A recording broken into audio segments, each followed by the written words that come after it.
anytime you are opening yourself up to love, you are taking a massive, massive risk in life. On an all-new Intentional Living with Courtney Myers, Jolene Beaton. It is so cheesy and cliche, but it's so true. This is the journey. She's a matchmaker, author, and consummate student of love. If I could implant the mind of, a 70-year-old person in that of every other age group, pretty much, dating would be a lot easier. And she's joining us to discuss the more intentional world of dating. So let's dig in. While finding true fulfillment in life. This isn't really common knowledge, but that's when you're now building something that could potentially last decades. On an all-new Intentional Living with Courtney Myers.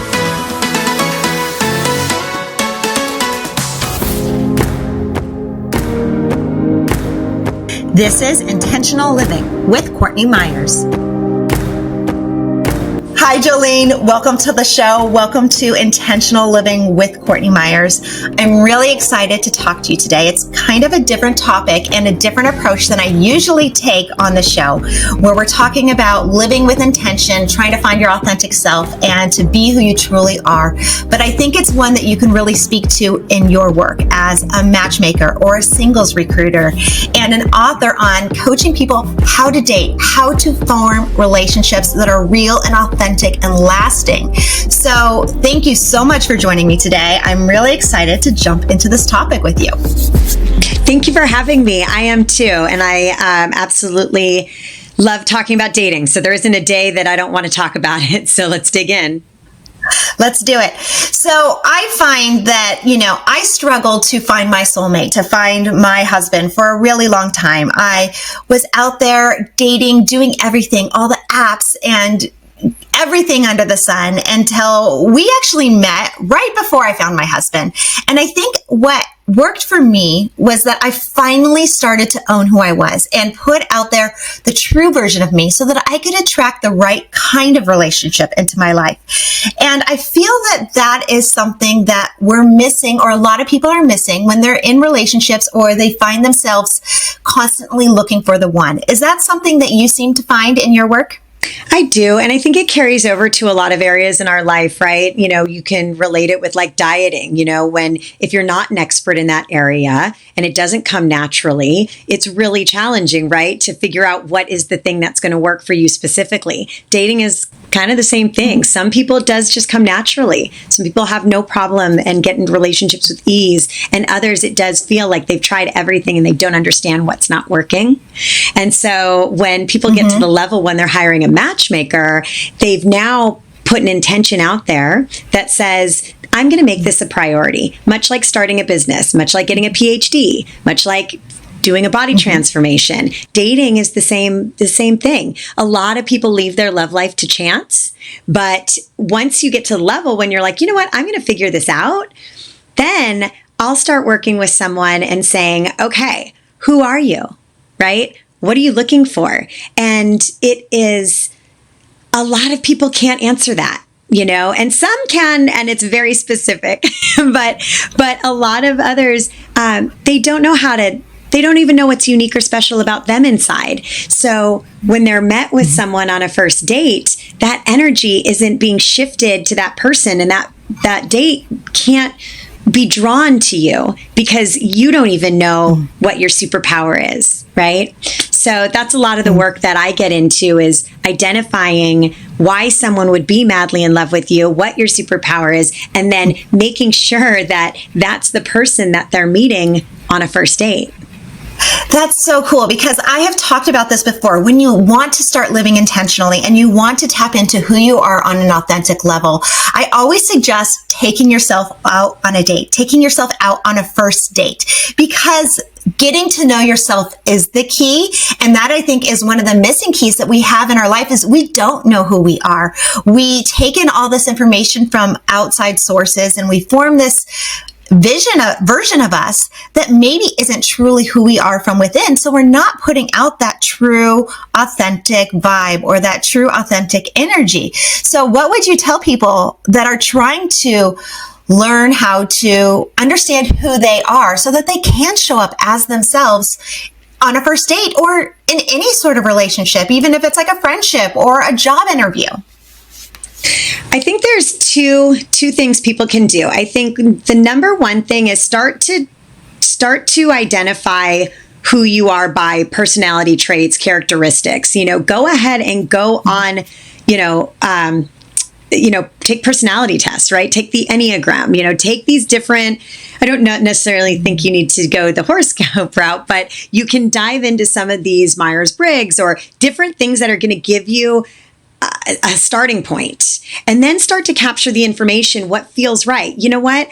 I am an introvert.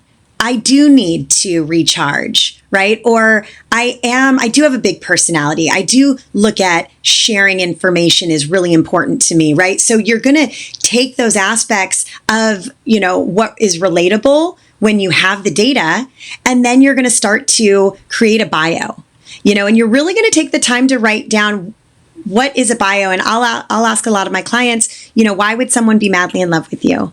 And you should be able to answer that question. And if you can't, then that's where you start, is what is it about me that someone would want to share their life and feel like I could make it better? And then I think the second approach to take, once you start to go down that path of really fine tuning what your personality actually is, and like you said, owning it, that's important. If you are an extrovert, stop trying to be an introvert, or vice versa, just being okay and knowing that there's a lid for your pot. And then I think the second step would be get really good at answering questions. So dating early on, a lot of people they want it to feel organic. So they will just sit there back and forth and they'll answer questions very literal. And I think a better approach is to answer questions, more holistically about yourself. So for example, if someone were to say, what'd you do this weekend? And I could answer, just ran errands. What about you? That is not a great way to share who you are with someone, right? Much better if I say, well, nothing this weekend, but I should probably tell you a little bit about my personality. I am super routine during the week, but on the weekends, I could throw my phone in a drawer and not see it for 48 hours. I love to be spontaneous. I love a good surprise, right? I love hiking. I love anything to do with live music. Those kind of aspects are a perfect weekend for me. What about you? Right? Now you're making an entire conversation really juicy. You're getting to use language that's really romantic. So in that second step, it's knowing who you are and then being able to pull from stories in your life easily, right? So you can answer questions easily. One of the things I did was take a storytelling class, and that was life-changing. It's much different than the Toastmasters I took when I was younger, which I do think Toastmasters is amazing. So any of these things work, but now with the connection, you can join a tribe and learn to storytell, and it gets you quick on your feet, pulling stories out of a hat. And that is, I think, the closest you can get to being authentic when meeting someone new. Well, we all have stories. That is something that I put out there. I am a ghostwriter. I write books. I produce. I am a storyteller. So I do believe we all have a story. We all have something, even if it seems not very interesting to you, it might be interesting to someone else because we all have our own unique experiences. But how do you truly, we were talking about that just briefly, is that owning your authenticity, because it's scary sometimes if you've lived your whole life kind of hiding who you are or not even knowing. Because I've talked to a lot of people and I've experienced this myself, even going through things like therapy. One of the things that therapists a lot of times will ask you is like, what makes you happy? That is one of the hardest questions, I feel like, for a lot of people to answer. So how do you, besides taking the tests and stuff, how do you, if you're just really confused, like, really, I don't know how to show up as myself. How do you show up as yourself? So I would say experimentation, right? So therapy is a great way to start. I did therapy. I realized I don't like traditional therapy. It's not for me. I'd rather spend thousands of dollars on coaches, but I needed the experience of therapy, and there was a lot of value in what I took from it to decide who am I and what do I think about different things, right? Traveling alone, huge. If you haven't taken even a small trip, a big, massive trip is really, you're forced into an uncomfortable situation. And that is, it forces you to connect with other people and do things that you wouldn't otherwise do, which is a huge growth point. My number one is probably going to be meditation.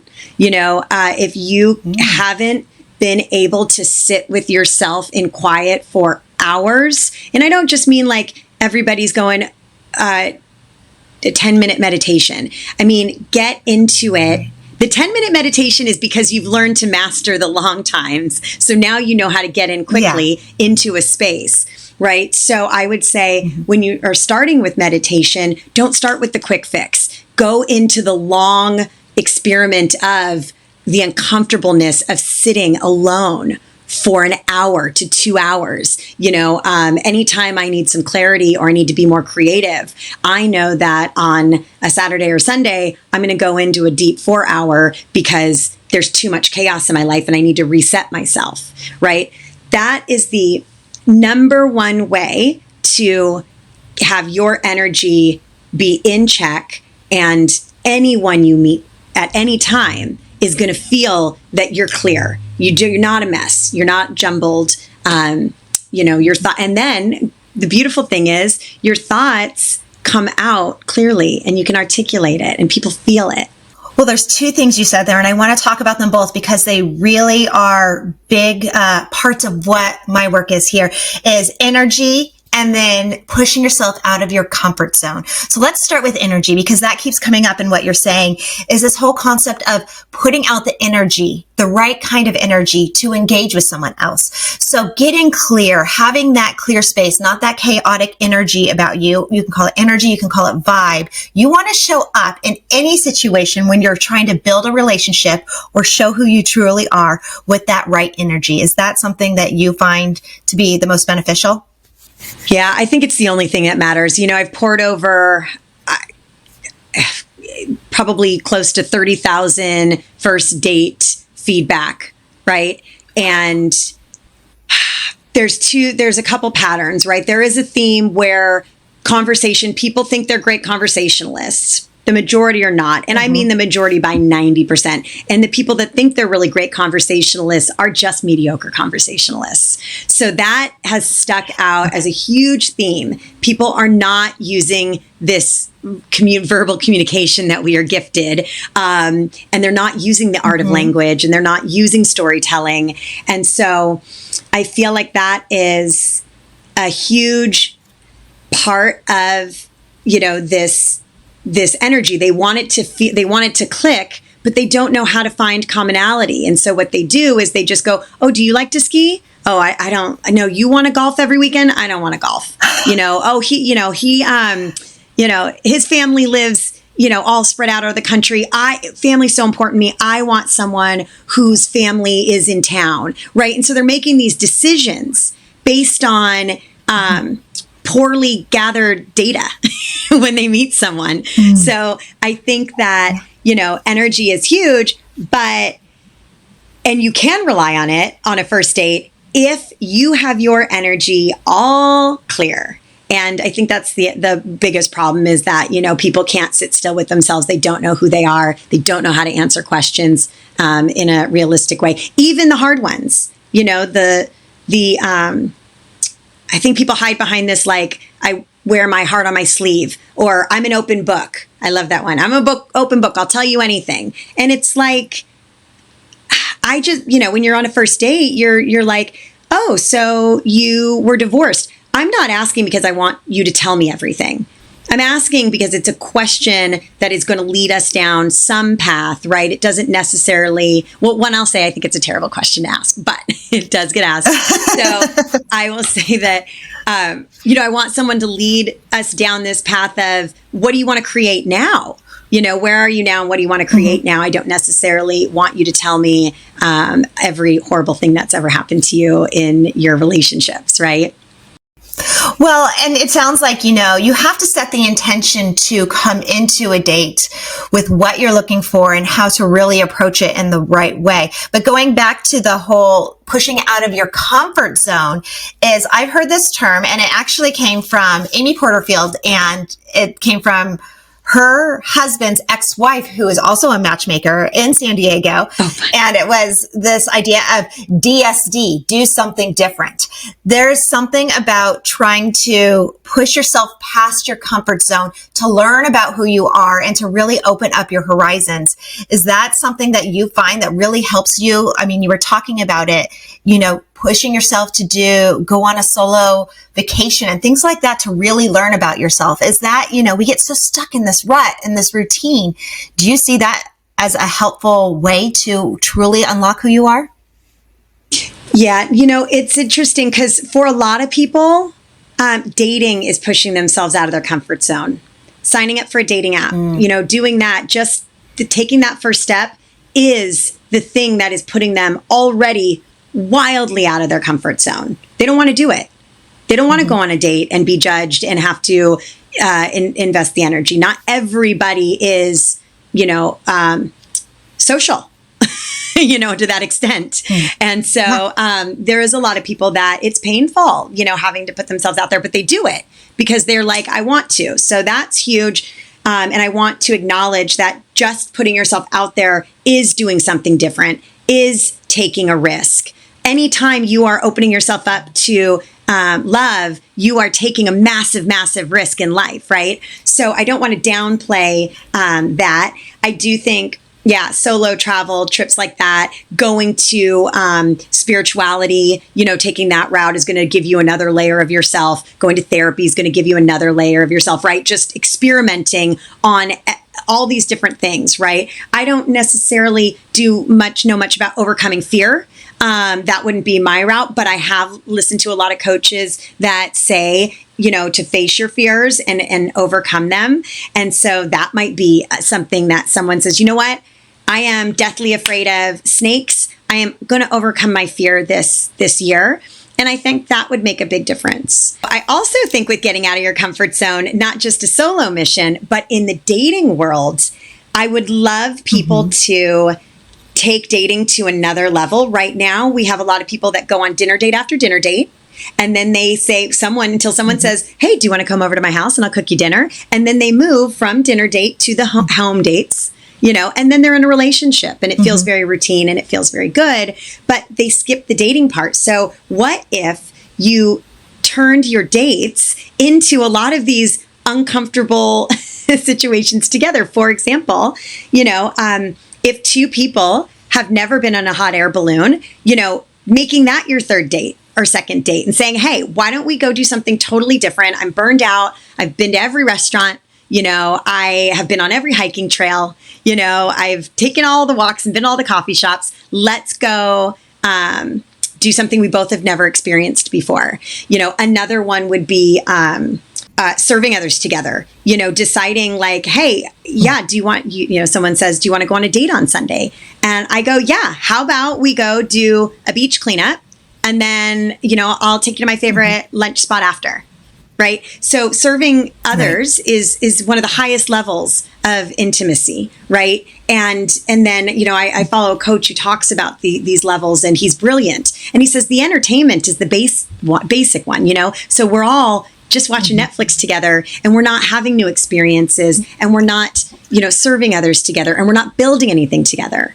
An idea of building together would be, I have a couple right now that she happens to play the Japanese guitar and he happens to turn like death metal music into like Japanese music. And so they are putting their music together and they've turned it into this beautiful way to connect that is not just sitting asking questions about what you want to do with your life or kids or not kids or, what are you looking for? And I think that's maybe one of the best ways to try something new and get out of your comfort zone is to do it with someone else. Well, it sounds like that even opens up the door for like more meaningful, deeper connection. Because I know even in my experience, like you said, the going to dinner and the fun, the entertainment, the watching the Netflix, that's great.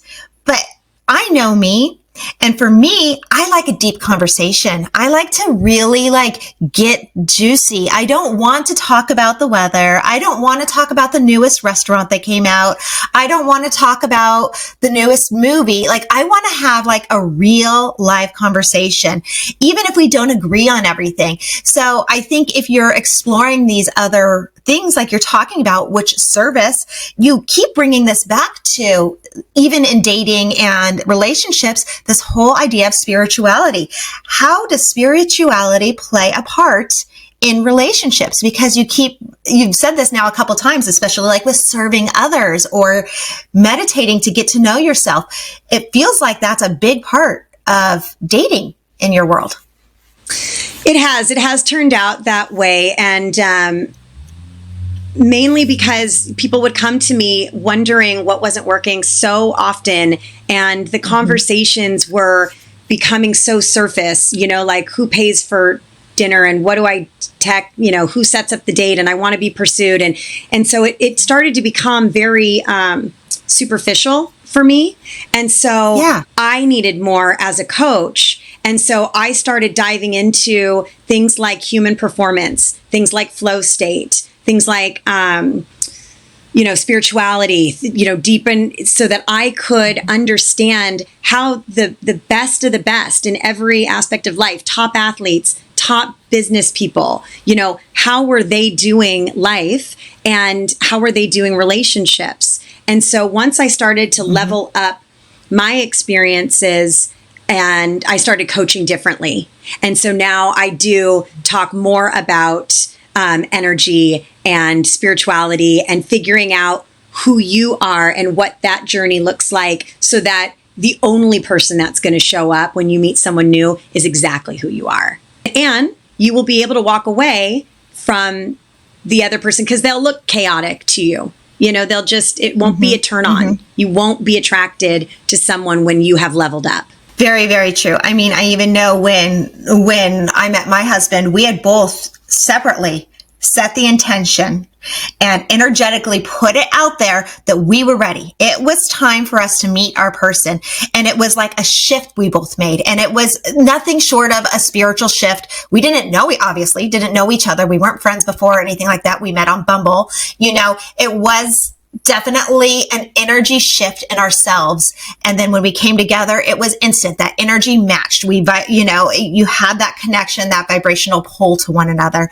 And I feel like, that's kind of what people are talking about when they're talking about love at first sight or meeting someone that feels like they've known each other forever. You're energetically matching one another. I mean, is that kind of how you would explain it? Absolutely. And I don't think that just means for the people. I don't want to present this idea that you have to be so ready and so perfect and then you find your one. That wasn't my experience. My experience was the opposite. I met my partner when I was separated, and I jumped into the dating world and I was like, I'm just going to show up and see how this all unfolds and dig in. I'm an experimenter. So I was like, I'll just dive in to see how this is all going to shake out. And so I wasn't ready at all. And I, grew with this person, and it took a long time. It wasn't quick. It was like, I had to go through all of these different layers of myself to end up a couple of years later going, wow, what we have is really special, and I want to dig in more. But it wasn't instant for me. It took about 18 months to 2 years before we both decided to commit. Well, I think something you said key there is on how to build a lasting relationship is growth. You have to be open and willing to grow together.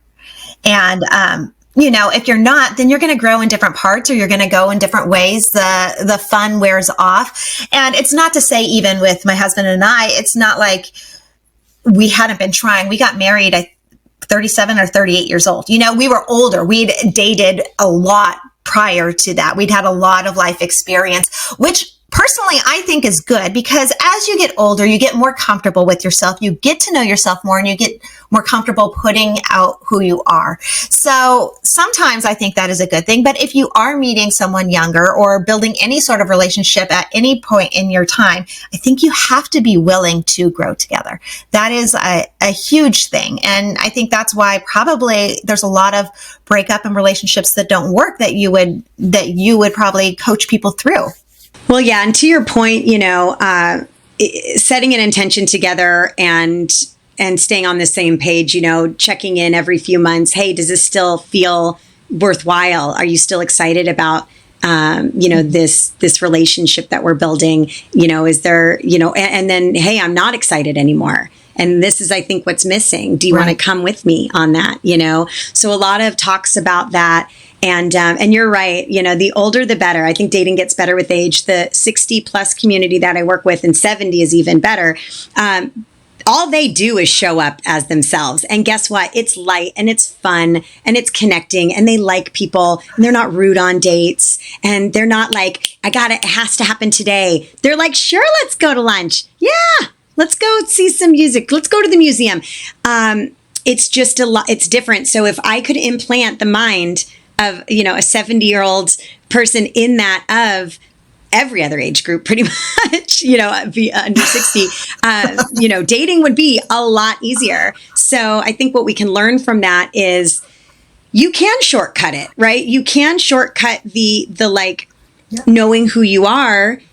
You just have to put in a crazy amount of work. You have to dig in. You have to take the time and the space to discover who you are and what you really want. And that's where I think, you start to get that actual confidence.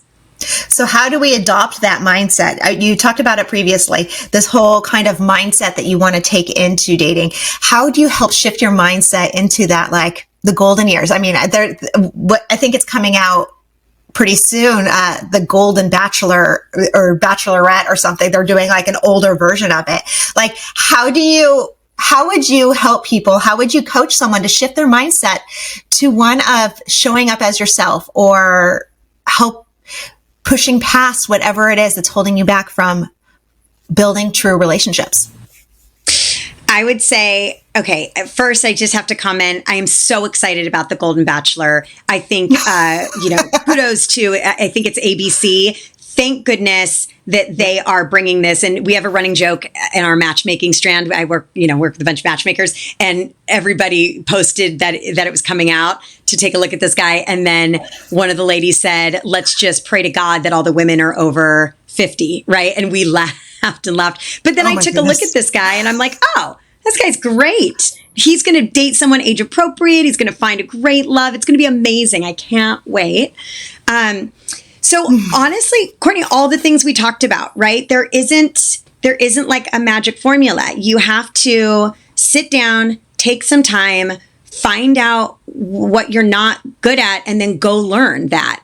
I realized I wasn't great at storytelling. So I signed up for a storytelling class. If someone has, doesn't have, a facial expression that emotes any kind of emotion, anything, I would say go take an acting class, right? If someone, whatever your thing is, try, go dig in.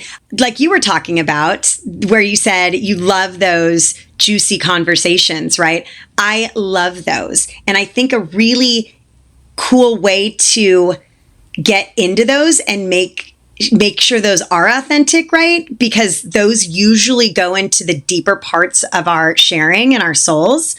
I think activity is the way to get there. So, to come full circle about from the very beginning of this conversation, it's doing the work so that you have the adjectives and the words to describe yourself, right? And then learning the ability, the skill set of being able to tell stories and communicate, and then when you're with someone, right, doing activities where it's out of your comfort zone for both parties, so they really have an opportunity to grow. And then during those activities, then you can ask some of the deeper ask some of the deeper questions, which will really create something that you are trying to, it'll sync you guys up, right? Because both parties, just because you want to go deep doesn't mean that other person's ready to go deep, right? They might not be ready to share everything, but they also don't want to lose you. So it is a real balance. You've got to get both people have to be in sync and in a flow, and then the bonding starts, the real bonding. That's when you're now building something that could potentially last decades. I love this whole concept, though, becoming so in sync with someone that you are on the same path. I think that was some of the best advice I got from my parents when looking for someone, is to find someone that wants to build a life that has the same goals, that has the same future view as you. Because, you know, as much as we like to say, you know, I want someone that's hot or educated. I mean, I can't even tell you how many people I knew that would like put themselves on dating apps and would disregard someone because they didn't have a college education. Maybe it just wasn't in the cards for that person. You know, like I hate when people put these parameters on anyone without getting to know who those people are from within. And I think one of the better things to do is to understand where your hopes, dreams, and desires are, like where things are taking you, so that you can sync up and you can move together. And I'll make one more point. A lot of times in dating, what people will do is they will spend the 2 years, right, diving into these big conversations. Who are you? What do you want? What are your hopes? What are your dreams, right? People are doing this. And then once they think they have it figured out, they keep you there. And then they never ask again.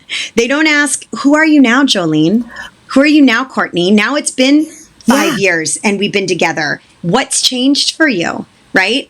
Have your dreams changed? Because they might change. And then that's where people, they don't ask because they don't really know if they want to know the answer. Because what if you have changed? Yeah, and I saw a post the other day. I think I always say their name wrong. The Belus, Tom Belu. They're a couple. No, I can't even remember her name.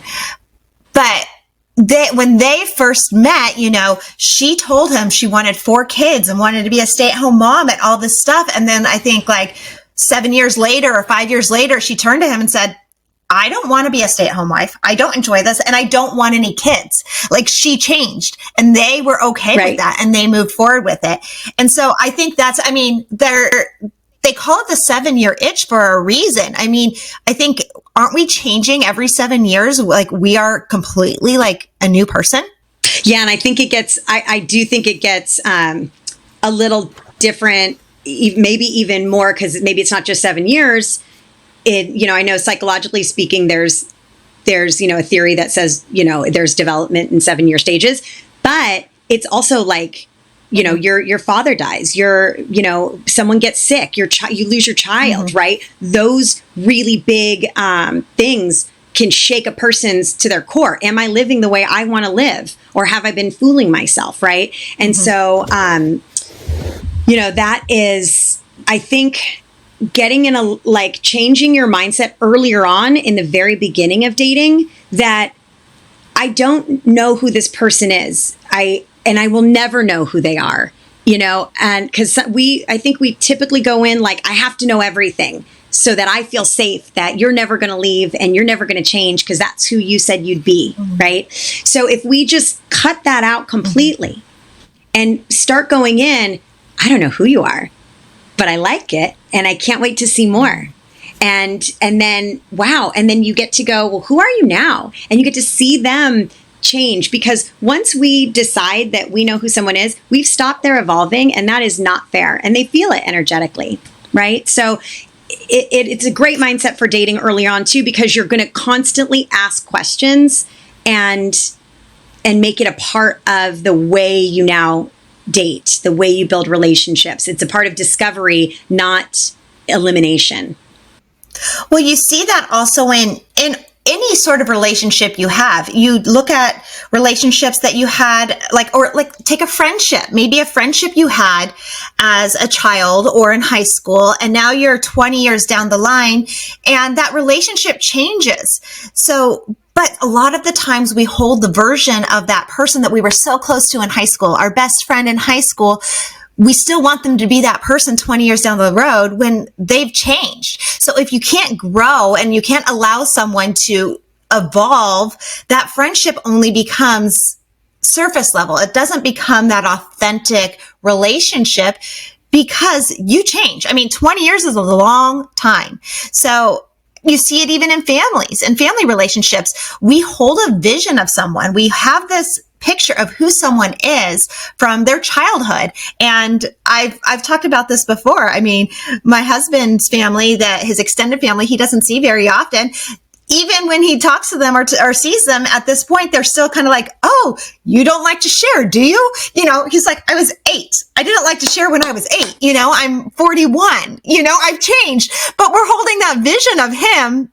And maybe it's a fun time for them. I don't know why we do that. So to open up our mind, to allow ourselves to grow, and to give grace for our partners or whoever we're in a relationship with, in any sort of form of relationship, to grow, I think is a huge thing that we should do. Yeah, it's very humanizing, right? To look at someone and say, I could never know who you are. I'm not in you. I'm not in your body. You know, that's very humanizing to not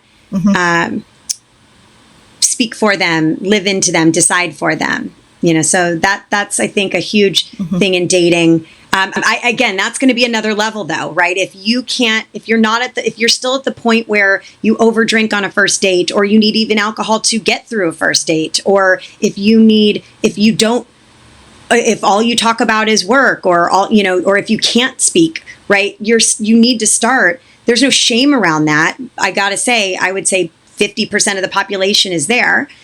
But you got to start. That's where you start. So don't start at the top. Like, you just put some time into that work. You have to determine what's the most important thing to you, right? So one of the most important things to me is romance, is a relationship. And so I spend, my entire career, dug into, how do I step into how do I become the woman that would be in a thriving relationship? And what does that look like? And so that's the approach I take. What does that look like? And then I just learn, I never stop learning. Well, and if we can come at it from love, I mean, that's the whole concept of a relationship, is to feel loved, to be loved, to put out the energy of love. But if we can come at anything with the idea of love, it just opens us up to possibilities. I know that is a big thing when we're talking about being spiritual in the spiritual world, is connecting to that love and joy. And once we can do that, the possibilities that open up to us are just endless. Yeah. Well, knowing that you don't have to have all the answers, right? Like, I still don't have a really great answer for what brings me, what's something simple that brings me a tremendous amount of joy. That's a question I was asked a couple of years ago on an interview, and I still sit with it, every once in a while, and I go, what is it? And I don't know yet, and then I just think, okay, well, I'll figure it out later. It's not the end of the world, but you don't have to have all the answers. Like, it is so cheesy and cliche, but it's so true. Like, this is the journey, right? Like, the dates are, you're just enjoying time with someone new, and they should really be fun and fulfilling. And if they're not, cut it off and move on. Cut bait, and then never talk about it again. That's the other thing. Don't sit in intentional dating, and being authentic is not being fake or kind and liking everybody. It's being just clear, and then, cutting bait if it's not going to fit. At this stage in my life, in my 20s, if I went on a date, we'd probably drink all night long. At this stage, if I had to go on a first date and someone drank 5 cocktails, I would be like, you and I are never going to go on a second date. And I would just tell him, I just had to watch 5 cocktails. What are you, 50? Like, I'm like, go have fun. You're great. Take care, but I definitely wouldn't invest any time in that. Right. So it's all about and that would be very authentic. Right. I'm not worried about what this person's going to think. I'd be kind, but I would also just be very clear about where I'm at. People are so worried about saying, what they want on a date. What are you looking for? And, everybody says, well, I don't want to come across as desperate or needy. And I'm like, the only people that come across as desperate and needy are people who are desperate and needy. They manage to come across very desperate and needy by all what they say. They're inviting you to their parents' house on the first day. They haven't met you yet because they're desperate. They're so needy. But saying, oh my gosh, I can't wait to be in love. I love romance. I love relationships. I want to grow something epic and, really worthwhile. That's great. That's real. That's true. That's authentic. So there's the difference. Yeah. Well, and I think, your energy doesn't lie. If you are desperate and needy, everyone talks about the needy girlfriend. You see it, you feel it, you just know it. So you can't hide that. But I think the moral of the story is everything we're talking about is dating is the perfect opportunity to get to know yourself and to show up as your most authentic version and allow what there is to flow. It is really one of the best ways to do that. And even if you're in a relationship, to continue to date so that you can continue to grow together and learn who you are growing into or changing into or becoming. Like you said, you change. Things are constantly changing. Exactly what you said, that dating is a great way to know yourself. I know people want everybody to come into the dating world feeling like there's some sort of perfection and ready, but dating is too strong of a word for meeting new people. I think it's take the pressure off. All you're doing when you're meeting someone new is you're just meeting someone new. You're getting to know them. That's when you are deciding, is this a person I want to date? And so if we all could just stop treating a first date like it should be an arranged marriage, that would be a tremendous amount of release for everybody, Yeah. Well, you've been doing this quite a while. I know you just launched your newest site, Jolene's List. Tell me about it. Where can we find it? Where can we sign up? And where can we get all your great dating advice, your book, everything? Thank you. So a couple places. So last year I published a book called Dating Explained. It's not them, it's you. And it features about 25 avatars of why someone might be single, and not really see it. And so there's a lot of, it talks about the mechanics of a first date, what it should look like. It does talk about seduction and storytelling. So there's a lot of great information in there. The next thing I would say to do is there's a 21-day challenge that I put together, and it's a video challenge that you can purchase. And it's 21 days. It'll get you, if you have never dated, it will get you ready to date. If you have dated a million people and you need a break, it's a perfect detox to recenter. But it's going to go through every single stage that you need to put thought into before you start dating with intention. And then my newest venture is called Jolene's List. I work for one of the top matchmaking firms in the country, and there are about 2,000 matchmakers in the US. And so what I wanted to do, this isn't really common knowledge, but singles have invested anywhere from like $10,000 to $250,000 to hire a matchmaker. And the matchmaker goes out and finds them dates, finds them singles. So Jolene's List is a platform that you can create a free profile, and matchmakers can access your profile if they have a client that you'd be a good fit with. So they'd call you and they'd say, Courtney, I have this man I want you to meet. They'd tell you all about him, and then they would set a date, and it's free for you. The person that you'd be meeting the date would be so well vetted. So I'm really excited about this. Another benefit is a lot of people aren't just dating in one location. A lot of people are dating in San Diego, but they also would move to Denver, and they would date in Florida, or they just want their person. So this platform allows you to date all over the world and have matchmakers find you. Wow, that's really exciting. I know when I was dating, on all the different sites, I just wanted to find my person. So I opened it up to anywhere. It's like, I'll go anywhere. It doesn't matter. Like, let's just find the person that's meant for me. So that's awesome. And it just opens up a world of possibilities. I love it. I love it. I love that you're bringing people together. And that's what it's about, bringing people together. We aren't really meant to just go at it alone and be individuals. So if we can bring more love into this world, we can bring more joy, we can bring people together, that's just what we're trying to do. And if we can do it in an authentic way, even better. So thank you so much. I'm going to put all the information of how to get in touch with you in our show notes. And I hope we get to reconnect soon. It was really, really great talking today. Thank you so much. Okay, bye. And that's it for today's Intentional Living with Courtney Myers. Thank you so much for listening. And thank you, Jolene, for joining me. I love talking about relationships, how to build strong, lasting relationships, and this whole concept of bringing your optimal self to your relationship. I'll put all the information of how to work with or get in contact with Jolene in the show notes. And as always, you can find Intentional Media at CourtneyMyers.com. That's where you'll find everything we're working on and all of our new releases. I'll talk to you soon. Bye.